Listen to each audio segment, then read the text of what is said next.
Mr. Zainudin Nordin, Chairman of OnePeople.sg, will now give his closing remarks. Mr. Zainudin, please.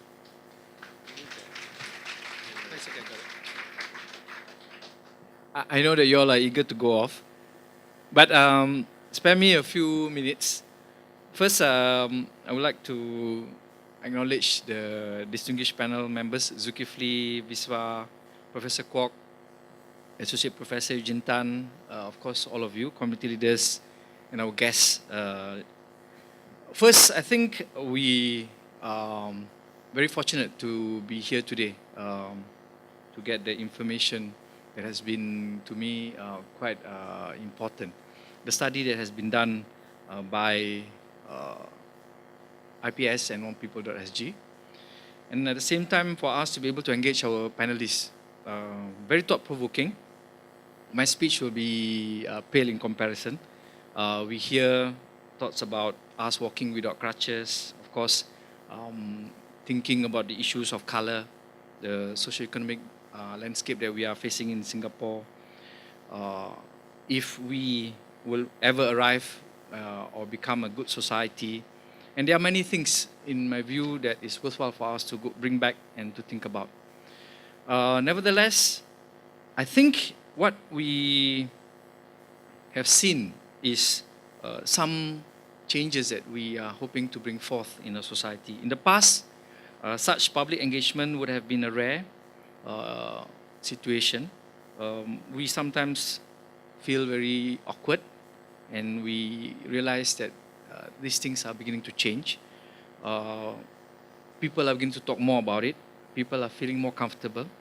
So in contrast, today's forum shows a very positive picture, a measure of how far we have become as, and grown as a society. Now, maybe I just give a little bit of a story about what One People is all about, so that you at least understand the kind of work that we do. Way back in 2007, we were launched by PM, and I think what we hope to be is for us to be the loudest voice and champion for racial harmony issues in Singapore. I'm heartened that more people are beginning to know us, and we are making inroads in organizations, religious groups, government agencies, and even now, the fact that we are partnering IPS is something which we feel proud. Harmonious community relations, I think, is not just about measure of how government or the law or the rule can bring about.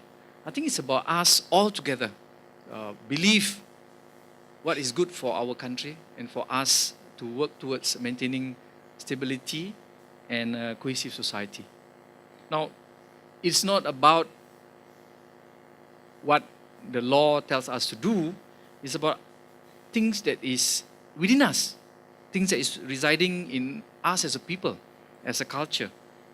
It's about how we treat our fellow members of society with respect, with dignity. Doesn't matter what color they are, religion or origins they come from. So, to put it bluntly, government cannot tell you to say hello, to ask how are you, to care for your fellow Singaporeans. This is about personal choices. Nobody's going to stop you saying hello for somebody in the train or in the lift. You're just going to go inside a lift and just keep quiet and look down on the floor, hoping that nobody realizes that you are there. Or going to a lift landing in a HDB flat, assuming that you press the button, your fellow neighbors press the button, not knowing who he or she is. So I think these are things which we must believe is our personal responsibility. So when Professor Kwok ended with that, not being lazy, we need to put in effort. It's a real point. It's a real effort that we all as individuals must make.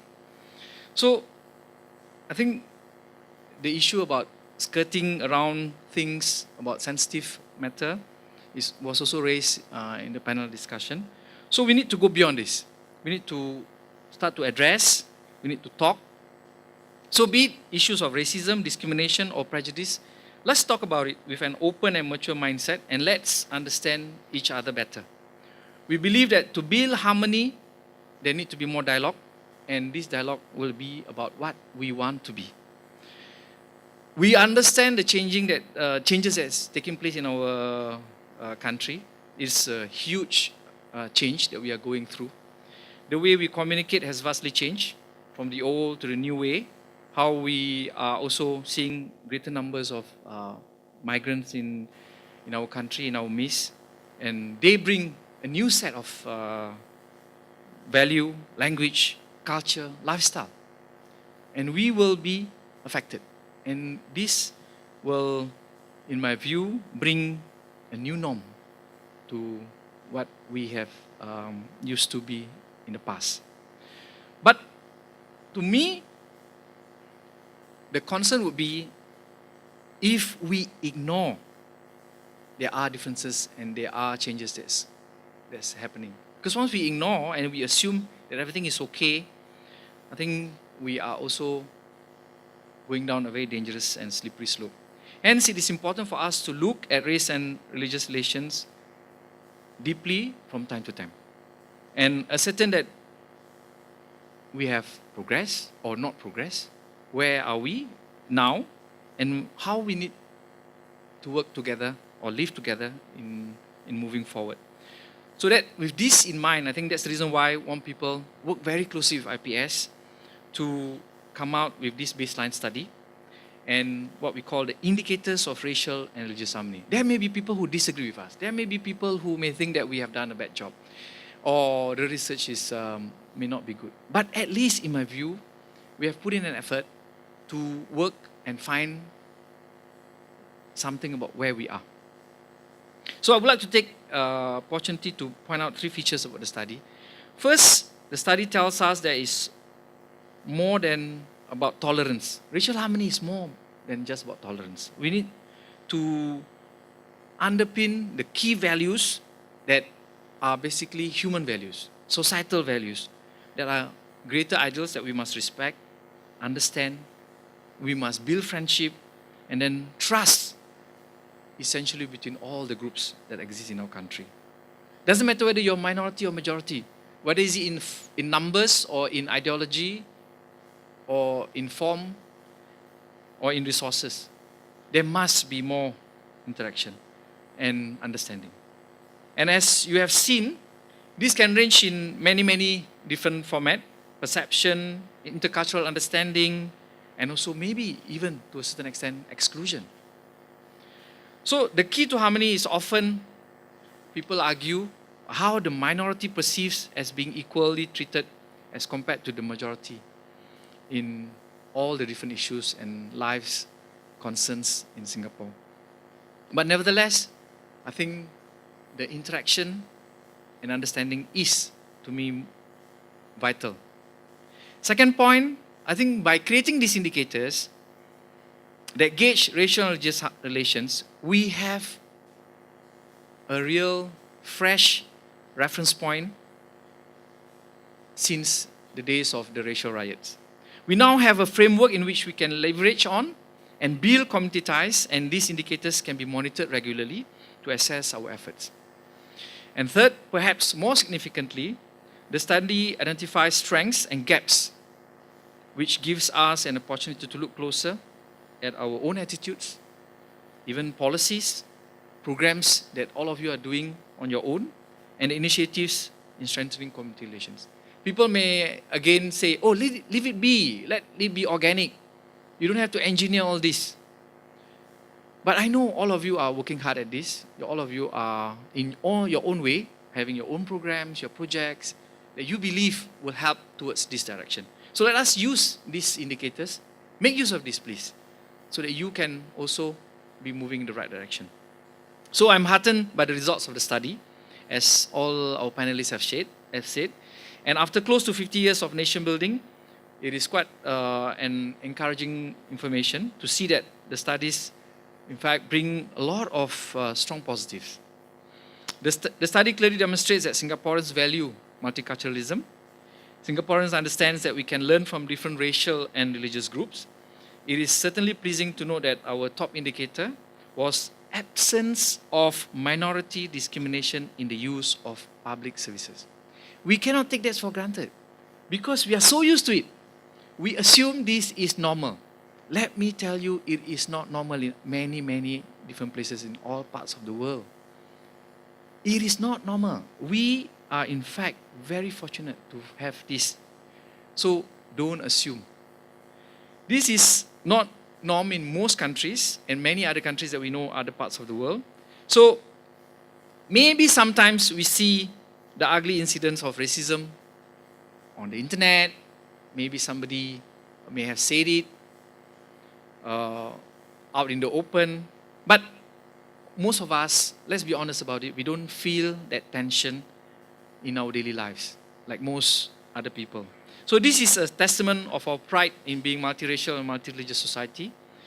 So it goes to show the hard work that has been put in by all of you, by all the organizations, the community, the religious group, the stakeholders, and most of it, I'm very proud to say, are grounds up initiative.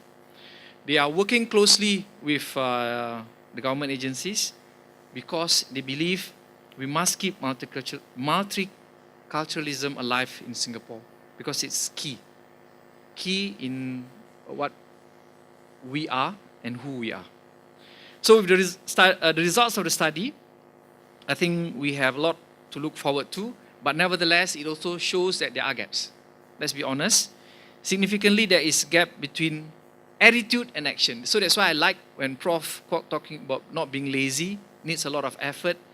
We, on one hand, say that we believe in multiculturalism, we celebrate diversity, but on the other hand, it doesn't translate into real action. That's what I'm worried about. So that's the gap between what we believe in our head and the action that we do. So let's make that change and ensure that this change can happen. So we certainly can do more and put it into practice. So the concern about having a close friend needs some cure, and that cure can only come from individuals. I cannot tell you to have close friends from a different race. Neither can the government tell you to do that. You make those choices. You are the one who's going to decide. But how can you make close friends if you don't interact in the very first place? How don't you not even making the first move? So that is the decision that we all have to make. And the issue that we may face every now and then about people facing what they perceive to be discrimination against them, especially when gaining opportunities at job places and employment. While we may argue that this is a perception, it is worthwhile for the stakeholders, like employers, to start to see, hey, there is this perception. What do I do about this? What can I do about this? And why are minorities feeling this way? So I would urge all of you to use this study to build in the strengths and address concerns and bridge those gaps. As employers, as policymakers, as community stakeholders, and as individuals, nobody can make those choices but you yourself. We need to look hard at the data and make sense of what we are doing. So when Zul talked about at the end of the day, it is all hunky-dory and beautiful when it comes to public spaces, we must ask the hard questions when it comes to our private spaces. Those hard questions are the one you can ask yourself in your private time, in your own reflection. Doesn't matter where you are, on the train, in the bus, driving alone in your car. Ask those hard questions. Be honest with yourself. In your private space, the data that Matthew showed us is a different story. So ask yourself those fundamental questions.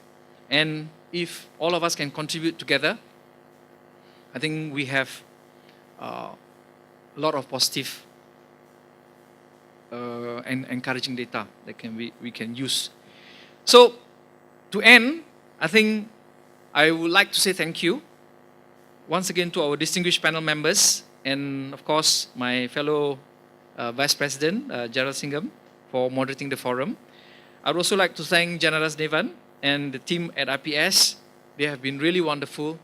Let's be honest, the think tanks of Singapore, like IPS, they really work in the background, quietly doing research, doing studies, make people discuss, think through some of the hard issues. And it's important. We need to be able to do that if we want to advance as a country and mature as a society. And let us I would like to also show my appreciation to all the other board members. to make this possible. Last but not least, you know Matthews have been working so hard in this research, his tireless effort and his team to make this possible. I think let us all give Matthew and his team a wonderful round of applause.